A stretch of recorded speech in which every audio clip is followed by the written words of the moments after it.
Welcome to the Authentically Successful Show. I'm Carol Schultz, founder and CEO of Vertical Elevation, a talent equity and leadership coaching and advisory firm. Listen at the end of the show for information about becoming my next guest on one of the most important podcasts for building thriving companies. Here we go. My special guest today is Rob Swymer, Group Vice President of UK and Ireland for Splunk. Welcome, Rob. Hey, thanks so much for having me, Carol. I'm really looking forward to this. Good. Well, so am I. So tell us a little bit about what Splunk does at a high level. Yeah, at a very high level, you'll hear about Splunk as the company that unleashes the power of all your data. We make it accessible, usable, and valuable to the entire organization. So we do that for any structured data, any source, any time scale, and we give any insight into your security, your IT operations and DevOps, and obviously beyond. We do that with machine language and AI and a platform that we call the data to everything platform. Can you tell us a little bit what that means, data to everything? Yeah, so really it's the entire business end-to-end solution for all data. And what I mean by all data is it's unstructured, right? This is stuff that comes out of any aspect of your business, right? It's not just the structured database that we used to in the old days. I'm gray enough to know, but this is really any unstructured data. It's really the hidden data behind the company, and it's the data that makes the competitive advantage in a lot of our customers. We have 91 of the Fortune 100 companies do business with us. Okay. We have over 30,000 customers worldwide. We are the household name when it comes to analyzing data in real time. So if I were a prospect of yours, what would the biggest problem be that you'd be solving for me? So there's a number of things, right? For the security aspect, obviously we'd be what we call a SIM, right? Security, investigate, and event management, right? That's really making sure your company is solid and secure. That is sort of one of our flagship products. If you're looking at IT operations and the applications that are critical to running your business on a day-to-day basis, right? Serving your customers and your constituents, either internally or externally, we are able to monitor that in real time and really kind of investigate and analyze and then take action as to where those problems or challenges may exist. If you, in the old days, you would call it the war room, right? You'd get 30 people in the room and they'd all kind of get together and say, well, is it a neck problem? Is it a firewall problem? Is it the application problem? Well, we alleviate all that. We have an ability to cut that time down by 90%, and our customers enjoy that benefit. So I like to say that we have the ability to actually get rid of the war room and really pinpoint where the problem is and fix it. Meantime to investigate, meantime to resolve. If we cut that by 90%, can you imagine the impact that you have, not only in your company, but your customers as well? Right. So what's the financial impact to the customer? Well, I mean, we have it's millions of dollars, right? It depends on the company, but our return on investment is staggering, to say the least. We have an entire village behind my staff, right, that does the business value and the return on investment analysis, but our payback is in months, right? And we are able to really create massive value for our customers, and they are very public about it. If you go on our website, www.splunk.com, you'll see a number of testimonials from customers all over the world that are using our platform to harness the value of their data to really bring value to their company. That's really fantastic. Tell us a little bit about the journey that you've taken throughout your career to where you are today, and what had you join this particular company? Yeah, well, and you're pretty familiar with my journey in some aspects. We go back a little way, and I think almost 30 years. I think is it almost 30 years? Wow. Yeah. Wow. That's wow. Yeah. Yeah. Time goes on. Not getting any younger. No, we're not getting any younger. I can see some gray there for sure. Yeah. As you know, I didn't come up the ranks from the the IBM training or the Xerox training. I learned from the street. I sort of went to small companies, startups. Mom and pop companies as well. I started selling software gosh, in almost the mid 80s, when software was really just beginning. I remember selling a product for disaster recovery where it would auto-populate the names of the contacts to build your disaster recovery plan. And it was in WordPerfect 5.0. And we thought we were just changing the world, So I've been kind of in the software business for my entire career, which is close to 40 years now. So, and I've seen a lot. I've seen a lot of maturity and the growth and sort of where things have headed and where they're going in the future as well. But I've been all over the map and, kind of working for companies in various aspects in sales and sales management and leadership, of course. And I got hooked onto Splunk from a person that actually was at Splunk. And they called me and said, look, you've got to come talk to this company. They've got something very, very special. And it was not only the product that was special, because that was the table stakes of being special, right? We own the market. We're the top right if you go to any analyst, right? But it was really about the culture and the people that really stood out to me. So when I started to peel back and look at Splunk as a company and what their mission was and who was at the top and who was driving the culture, it was a no-brainer for me to join this company. I actually came out of leadership to be an individual contributor. And that tells you something right there, right? I came in and I carried a bag again after many years because I said I wanted to be part of this organization and see this hyper growth really happen. I wanted to be in that hyper growth mix. And you joined Splunk in what year? 2013. They 13, were okay. That's what I thought. Right. Yeah. So you're going in basically into your ninth year. Yeah, ninth year. I started. They were 200 million in revenue. I don't know, maybe 500 employees. We could do our kickoff in one ballroom. Right. Now we take over an entire hotel in Vegas. We've got 6,000 plus employees worldwide, and our last fiscal year just ended in January, and we've hit 2.2 billion. So I've really seen a massive growth of a company, and our customers have taken us onto that journey as well, and they've really pushed us to really become the top tier vendor in the data analytics platform. So, and when you joined Splunk in 2013, as you said, you joined as an individual contributor, and you're on a 2-year project as the group vice president of the UK and Ireland. How did that happen for you? Right. So, I live and breathe growth mindset, as you know, and I'm always looking to pivot. And if you look at my resume, which you know pretty well, it is a number of pivots, I call them. And it's really pivoting into doing something differently, getting uncomfortable, right? That whole growth mindset is being uncomfortable, right? And always learning, right? There's no failure. It's just lessons learned. Right. So I was a salesperson, obviously, in 13. And after a few years, I was up to first line manager, and then I went to second line manager, and then a year after. So that's in 2 years. And I was at a kickoff meeting, and I was walking by the head of sales at the time. It was in Phoenix. I'll never forget it. And I just turned to him and I said, look, if you need my skill set anywhere, you call me, because I'm always looking to pivot. It was a 30-second conversation. And I said, just let me know. I love my job. If you want me to do this for the rest of my life, I love this company. I'm good. But if you need my skill set, call me. 2 weeks later, he called me and said, we do need your skill set. How would you like to go to London? And I said, when do I leave? Yeah. So it wasn't even a decision, because I just couldn't imagine what I'd be learning and what I'd be doing and how I'd be growing, and the culture and the whole experience of bringing my leadership style to London to really see how that would play. I was extremely excited. So I was on a plane pretty quick, and here I am in London. And this is a much larger job, obviously. Is this a third line job for you, Rob? Yes, first, second, third. That's right. That's right. Okay, so you're at a third line management now. Good. And this is the first time you've held a third line role, isn't it? It absolutely is. Yeah. So that's what I thought. So how would you say your background has prepared you for what you're doing right now? That's a great question. And I think the best part of that is that I've had all the jobs up to this, right? I've learned what they need, right? More importantly, how to stay out of the way, right? How to give them, how to empower them, right? And how to inspire them, right? That's sort of what I am really passionate about. I want to empower and I want to inspire my leaders.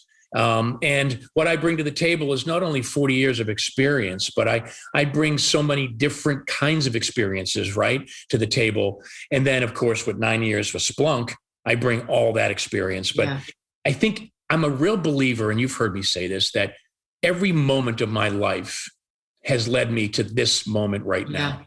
Yeah. And I know it's a cliche, you hear it, you read it in books, but I'm actually living it, because I notice that I can make decisions, or, oh, I've seen that, or I know when to back off. I know when to motivate. I know when to inspire. I know when to just let them do what they do and trust them.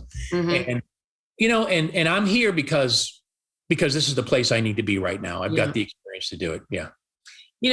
We have a lot of founders, CXOs, entrepreneurs that are listening to this podcast. Yeah.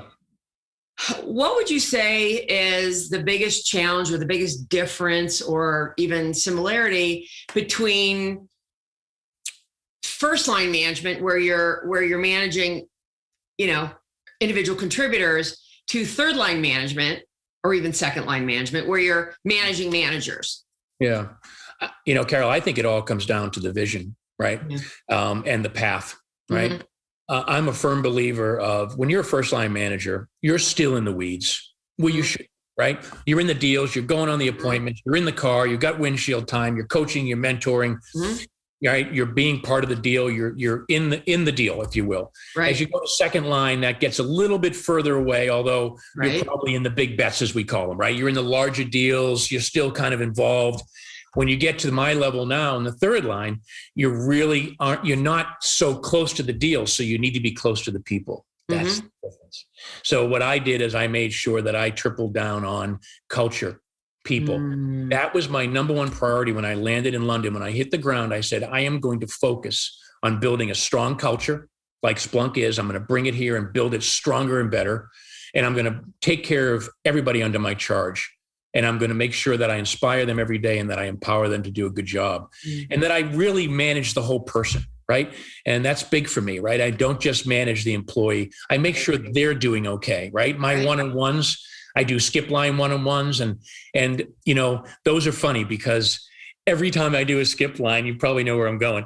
They're going to want to just throw up all their forecast, right? This is what I'm doing. Here are the accounts. It's going great. Here's what I'm doing. And I'll have to stop. I got to stop them, right? And say, this call is not about the business. How are you doing? What can I do for you and your career, for example, right? What kind of career development? What do you want to do in 3 years, 5 years, 10 years? What do you want to do? I've got a vast network. How can I help you, right? So that's kind of that's what I love about this job. And if I was talking to an entrepreneur or an executive, I would say, don't be afraid to double down on that culture and the people aspect. Right. The table stakes is the operational cadence, and we all do that. I live and breathe it and sleep it, right? I mean, that's what we do. We have all the technology and the tools to run our business, right? But get away from the spreadsheets. Drop your computer and actually go see somebody face to face and make sure they're okay. Yeah, I think that's that's a really great point, Rob. And I think that's one of the biggest challenges businesses have, right? Is that, to your point, you start talking and then here come out all the spreadsheets and all the forecasts. Yeah. And really all you want to do is have a conversation with a human being, right? Yeah. And what a very wise coach I had one time, and I now repeat this, is, he said to me, you don't have business problems, you have personal problems that show up in your business. That's a great way to put it. Those who are, I believe those who are really self-aware actually get that, especially if you've done that kind of work, because you can't truly separate those two things. Who you are is who you are, and it will show up in your business. So I think taking on the role of really talking to your people and getting to know who they are and their challenges will all help you help them be better leaders, and should then hopefully help their people be better.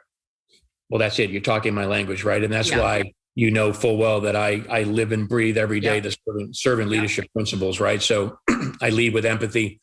I lead with a perfect example. You just said the personal goes into business. When in my personal life, I go into my relationships to give and not get. That's right. I do the same thing for my people under my charge. How can I serve you, right? You've heard me say that. How can I serve you today? It's a mindset shift for me. And I use that language, not only for me, but I use it so it's heard loud and clear, right? Yeah. It puts me in the right mindset. So I'm mindful, I'm present, right? And I'm here, just like I'm here for you right now. There's nothing distracting me, and I'm fully engaged and mindful with you. Right. Well, and back at you, pal. Yeah. So, what if you look at Splunk compared to the rest of your market? Do you have direct competitors, indirect competitors? Kind of where do you fit in there? Yeah, I mean, look, if there are competitors obviously in the market. You know, you've got the larger players, Microsoft, that'll have have something like we have as part of their suite, right? They're not focused on it. It's like, well, we've got a full suite to offer, right? Where we are, this is our game, right? This is all we do, right? And I always say to people, is good enough, right? Right. That's a big thing for me. And and people sometimes they'll kind of call, what do you mean? It's like, well, who do you benchmark yourself against? And who's the company that you want to be? Well, I bet they were using Splunk if they're a top vendor in the world, because we're the one to go to, right? So that's a question that you ask. Also, the fact that Gartner puts us up, all the analysts that cover us, right? So Gartner has us in the security space. Well, 7 years running, right? Yeah. In the APM space, where, for example, this is just, we're always going to have competitors. Of course. Free software, right? Open source, right? I've been dealing with open source for several years now, right? And do you want to bank your business on open source? Do you want to bank your business on one aspect of a suite of products? Or do you want the best product on the marketplace? So I always ask, is good enough good enough? And sometimes it is. And you know what? That's okay. We're still going to be around when you need us. Yeah. That's a really good point, Rob. And, I look at it in a little bit of a different, really the same, but I'd say, if you've got to have brain surgery, do you go to a great brain surgeon, or do you go to your GP? Right. Yeah. Or an orthopedist or someone else who's not a specialist in that. And I think that's a challenge so many businesses encounter. Do we do one-stop shopping with the large guys, right? Oracle, IBM, Microsoft, as you said, or do we have a very specific need, and do we want to go to the specialist in that industry? Right. And, for us, customer success, all the way from the top, our CEO, customer success is the first and foremost thing that we pay attention to. Right. Well, so very smart. I'm from Atlanta as well, as you know. So we, as we say we smother and cover them, right? And I say it all the time, and it's true. We have a whole organization that all their focus on is, when you install our platform, how do you get massive value out of it? Are you using it to its potential? And how can we get more value out of what you purchased? Not just looking for another order. That's the key. It's getting value out of what you bought from us. Does Splunk have any kind of a sweet spot of, company or employee size that you focus on? That's the beauty of our product. Absolutely. You're all over the map. We're all over the map. We have a commercial business that, will sell one license. Anybody can use Splunk. And I always say, if you're in any city and you stop at a red light, you look to the left and the right, they're Splunkers. Right. We have a strong customer culture, by the way. I don't know if you know that, but that's one of the things. Yeah. So that's one of the things that drew to me. You go to the user conference, thousands and thousands. We take over a whole hotel in Vegas, right? When we could do that. And it is a culture. It is they are maniacally focused on massive value. And I'll tell you what, they are so into Splunk. We're known for our T-shirts. We have all these sayings, these IT shirt, take the SH out of IT, and, all these different, Luke, I am your server. We have all these shirts that we come up with and all these slogans. And we are actually, sometimes we kid that we're a T-shirt company that sells software. We have YouTube. You can go on YouTube and search all the T-shirts of Splunk, and there's all kinds of videos. And we have a very strong culture of users and developers and technologists that follow us and are very, very committed to our success. That's really fantastic. I wanted to ask, when you, the job that you took over in London a year ago, well, over a year ago now, Yeah. how did that come about? Was there, had somebody been moved sideways, up, down, out of the company? Like what caused that opening for you to be able to fill?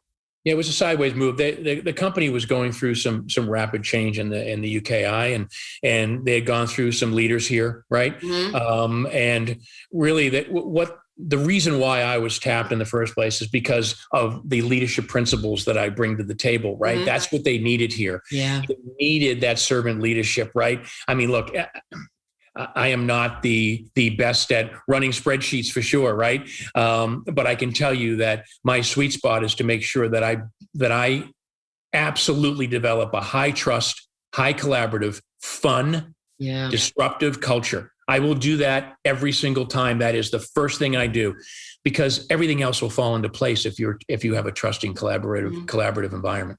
And you had mentioned to me that you were you were in Scotland recently on a golf outing with some of your mates. Yeah. For these people that are at the same level as you, above you, below you. Oh, they were all over. There was a salesperson. There was a couple of salespeople, a manager, but no, I am in the weeds with everybody. Yeah. Well, it's a testament to what you're saying, right? It is. And I go out of my way to mentor many people, right? I never, ever say no to mentoring. I will find a half an hour on my diary and I will talk to you no matter who you are in the company. There's absolutely nobody off limits. Yep. Yeah, that's super important. I want to talk a little bit go back to 2013. I know you're writing a book currently. Yeah. And I want you to tell us a little bit about that. But in 2013, shortly after you joined Splunk, you lost your wife, Bonnie, suddenly. Yes. Yeah, I did. Tell us a little bit about what Splunk did for you while that was happening. And has this book you're writing kind of come out of that entire experience? Yeah.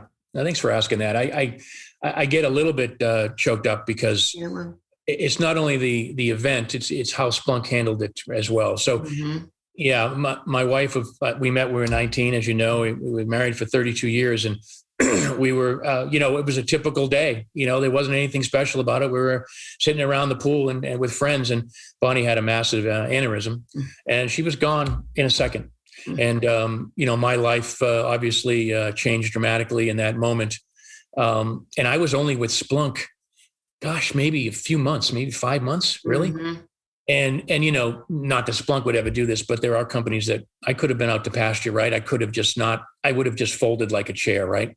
Now, I've got some DNA in me that I've built some resilience in my life, and that's what the book is about as well. But Splunk is a company that I've never seen anything like it. They came to my rescue. They made sure I had therapy right away, grief counseling, so I could accelerate that process, and not be, and start to thrive again.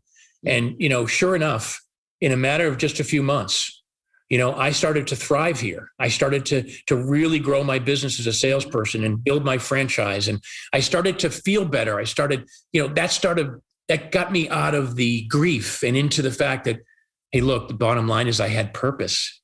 We all need a life of purpose. And they were able to make sure that I had that purpose, right?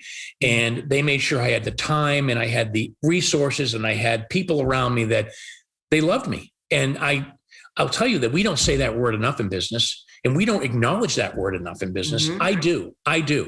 And this is a catapult that changed my life. And in the last 9 years, my life has been so different than the previous 30, right? It has been a remarkable life. And I attribute a lot of it to Splunk, because they really did take care of me. And I also, at the same time, I get emotional because a new manager came in just after Bonnie passed, and she was absolutely my guardian angel. And she made sure I was inspired and I was motivated and I had what I needed. And to this day, she's still with us at Splunk. She's a dear friend. I absolutely love her. We love each other. We're friends. And we grew up as friends here at Splunk in a job. So going back to your kind of a callback from your previous comment, there is a line that we need to blur between personal and business. Yeah. Too many times in the past, I mean, I grew up in that. I know what that is. You never talked about love. You never talked about friendship. You never talked about human connection. Where's the deal? When's the deal? How do we get the deal? It's all that matters. It's all that mattered. Yep. And now we're not doing that. I'm not doing it. And Splunk as a culture lets me be myself and lets me be authentic. Yeah. To me, that's a career. That is a absolute career company for me, destination. That's why Splunk is a destination company. And that's why I can't picture myself anywhere else, right? And because I truly love this company. I love their mission and I love their values. And I have some of the most amazing, outstanding individuals that are around me that raise and level up my game every single day. And that's what I really want, right? That's really fantastic. And I just want to point out you have gotten remarried. Yeah. So I did. I was able, and I'm so grateful. I found love again for the second time. The story behind that is just truly amazing as well. Missy was a friend of Bonnie's, and our kids have known each other since the third grade. It is an amazing story. And some of the reasons why I wrote the book is to tell that story that no matter what you go to, however horrific your adversity is, you can always rise up and build that resilience and go through that adversity. And that's what it's all about for me. And I'm living proof of that, right? Because I'm no one special. I'm just a guy that went through some stuff. Yeah.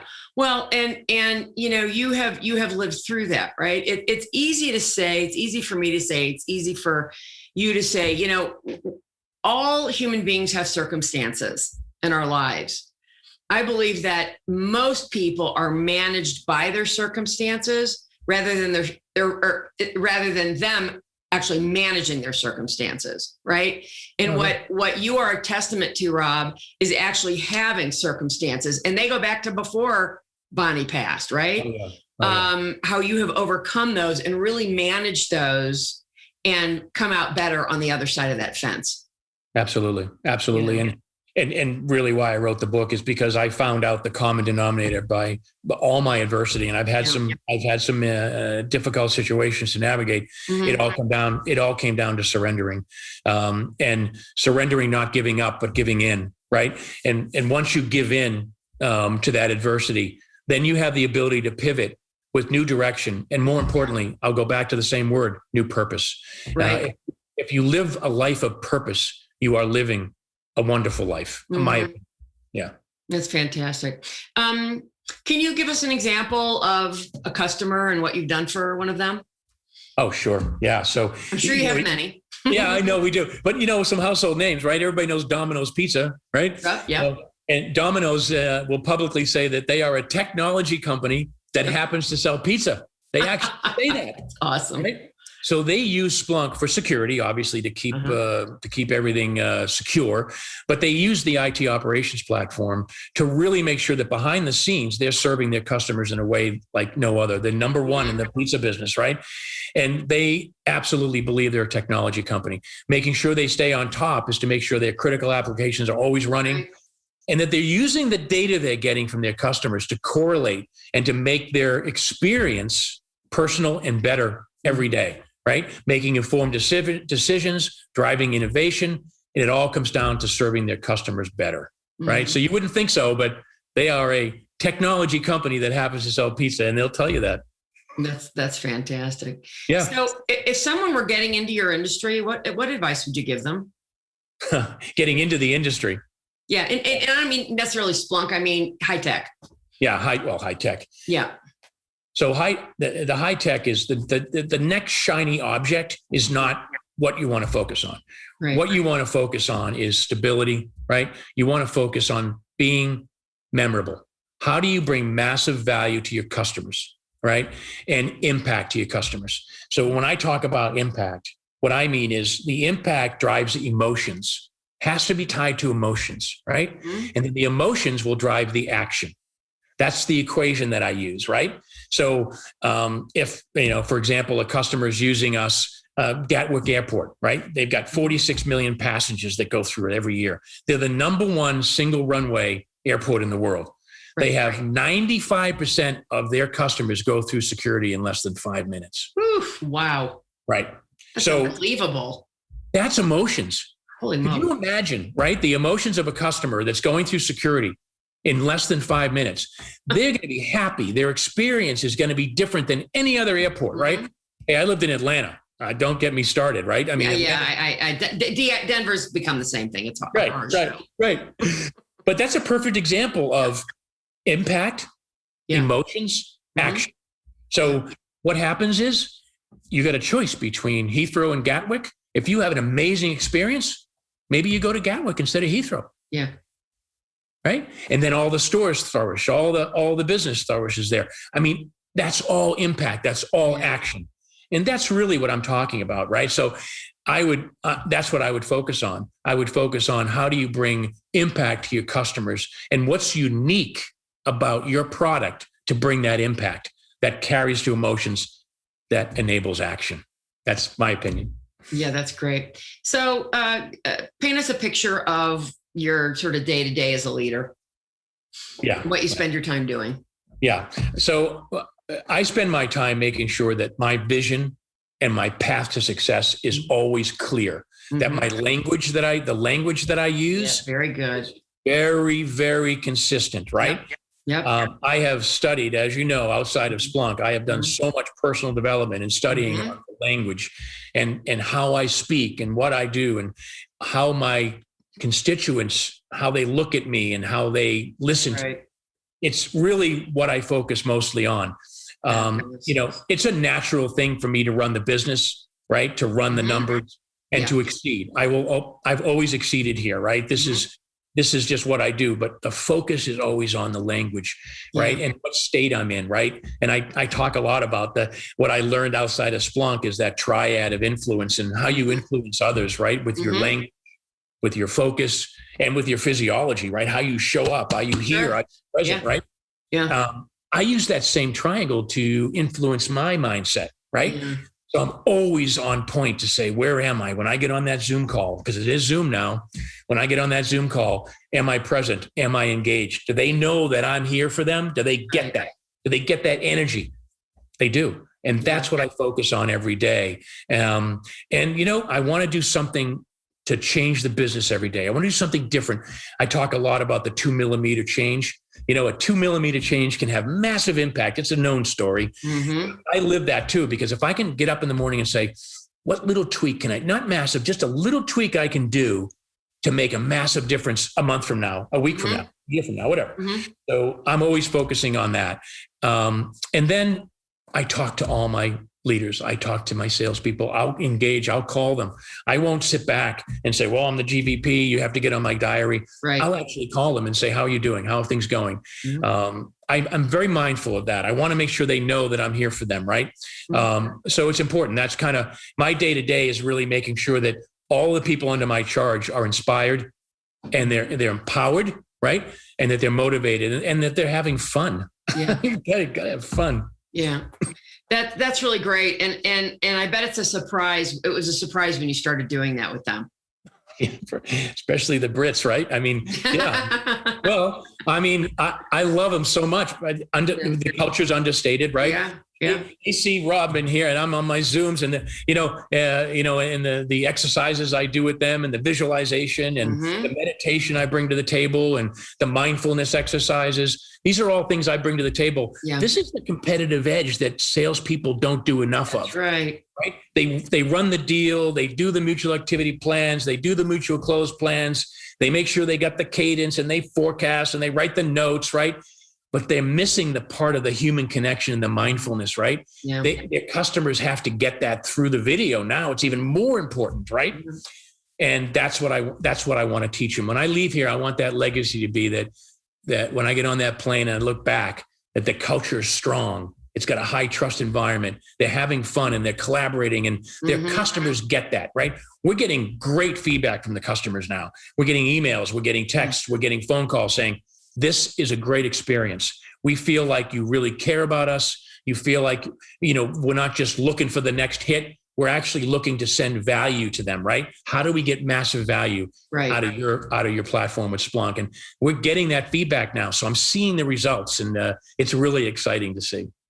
That's great. And I want to just step back a minute because I'm really glad you brought up the importance of language. Yeah. That encompasses a great deal of the work that I do. Yeah. And it's interesting because people just don't realize the impact of their language on the receiver. Like, they're completely tuned out to it. Yeah. I can't disagree with that, because you can kind of see it in the room when if you say something wrong or use the wrong word, it's like, it just doesn't meld, right? Yeah, exactly. That's really great. Yeah. Let's see. Oh, did COVID affect how you all, did you have to adjust how you did business? Oh gosh, yeah. I mean, we all have, right? I mean, that's been a huge pivot, right? A huge pivot, right? And that's why I go overboard. I talk to my hands. I make sure I'm engaged, right? Because this is all we have, right? It's all I've got. And so it's important to me. If I'm doing an all hands, I'm standing, right? They know I'm walking and I'm standing and I'm engaged. And there's just little tricks, right? I've had to change, and I've taught people how to do that, right? Is show your hands often so people don't think you're on the phone. Turn all that stuff off so you're you're present, right? And I think that it goes a long way. So the game has completely changed, and you have to now get a human connection through a screen. It's really truly it's been amazing for me to actually do this, because as you know, I'm a very affectionate. I'm very hands-on. I like to be around people, right? Yep. And for me now, I'm in the flat in London. I'm on video all day. It's been a challenge, but I rose to that challenge. I said, how am I going to do this differently? And I literally suit up every day. I get in that state, right? Before that Zoom goes on, I am conscious about the state I'm in. What are they going to see when they see my face, right? And I think that has really changed the game. The other thing that I want to mention is it's been a blessing. And you wouldn't think that I would say that, but I can reach so many more people now on video that I couldn't reach before. I don't have to get on a train and go 4 hours. Yeah. I can put 20 minutes in a diary, and I can get a C-level executive on video, and at least we can have a chat face to face. So there are benefits. Yeah, that's fantastic. And I think that just scratches the surface of the benefits. People without having to commute, there's so much more time to do other things, right? Where you're not commuting back and forth, or you're not, getting your lunch ready or whatever, your kids ready or whatever that might be. What changes would you guess will be permanent? So I think we're always going to be in somewhat of a virtual world. Yeah. I think that's not rocket science. I don't think I'm bringing anything to the table that's profound here, but I think that customers will now, and vendors, I think, will second guess, do we need to go on site, or can we do this virtual, right? Yeah. People are comfortable with virtual now, although we are getting burnout. We're getting a lot of, psychology will tell you, and I've said my book has all kinds of studies in here there is just so much going on in the brain right now with people. And you talked about it. I want to I'll touch upon what you said about there's more time for the employee being virtual. Yeah. I believe it's actually going the wrong way. It's going the other way. They're always working. And that's the problem we're going to have. And we're having a psychological problem now where people are burnt out. People are agitated. People are not in a good state. They're not in a good state. So that's why I'm focusing on teaching what I learned about getting yourself in a good state, keeping yourself positive, having some kind of practice outside of work, whether it be working out or meditation or Pilates, whatever it is. That's the kicker right now, Carol. People are absolutely not taking the time. They're just working because that's what they do. Yeah, that's a really great point. And I, of course, as you know, have been working virtually, for over 19 years now, almost 20. Yeah. And so for me, that hasn't really been new, but I still find myself having to, if I don't put meditation into my calendar, I don't get to it. Yes, exactly. I mean, it's ridiculous. You think after almost 20 years, I have figured that out by now. I mean, well, I'll just go meditate. No, I've got something else I need to do.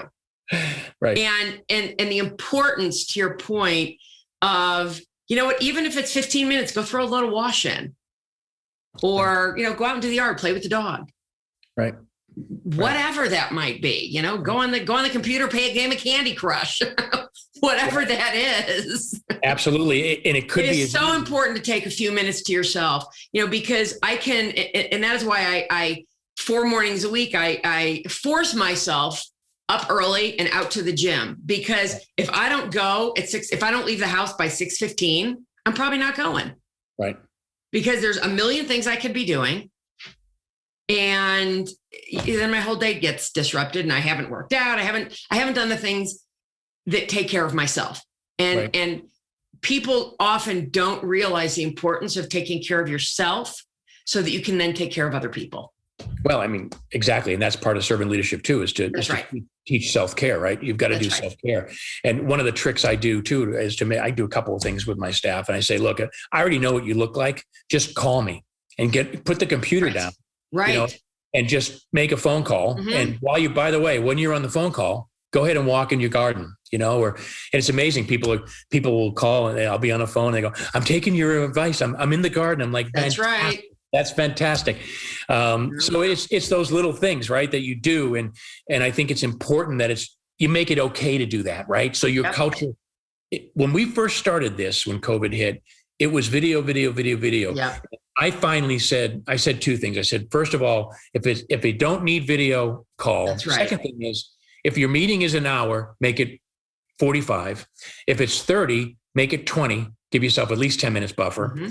And then the other thing I said was, if you don't need slides, don't bring them, because we have a habit of going on video and talking at each other or to each other. And I said, I would like you to talk with each other. Yeah.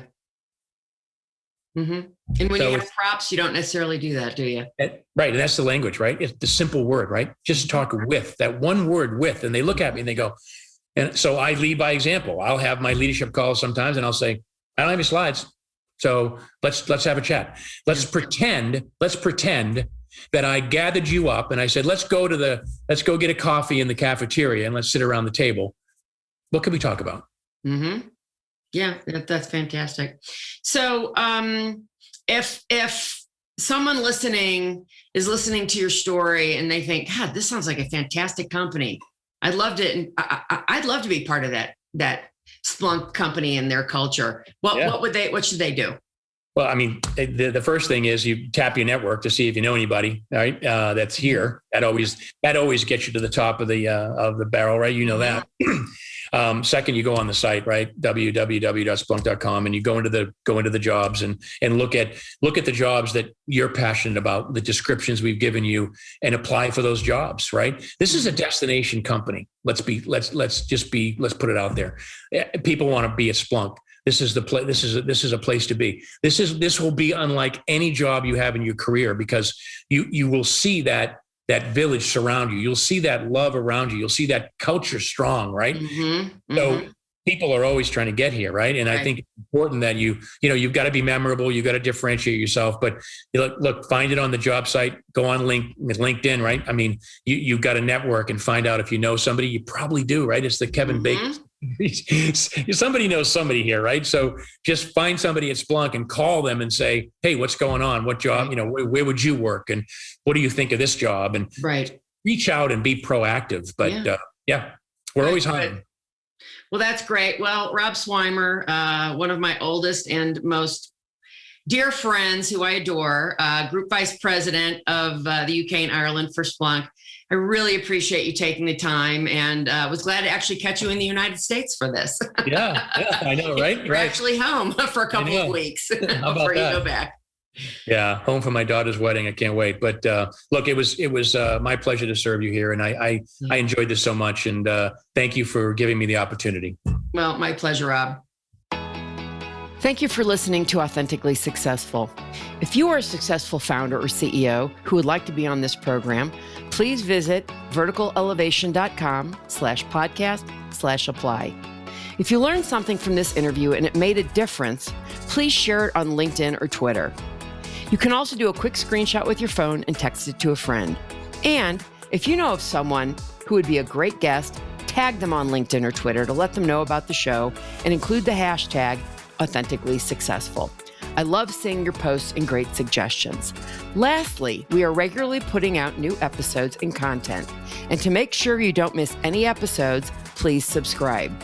Your thumbs up, ratings, and reviews go a long way to help promote the show and mean a lot to me and my team. If you want to know more, go to our website, verticalelevation.com, or follow me on LinkedIn. This is Carol Schultz. Thanks again for listening, and see you next time.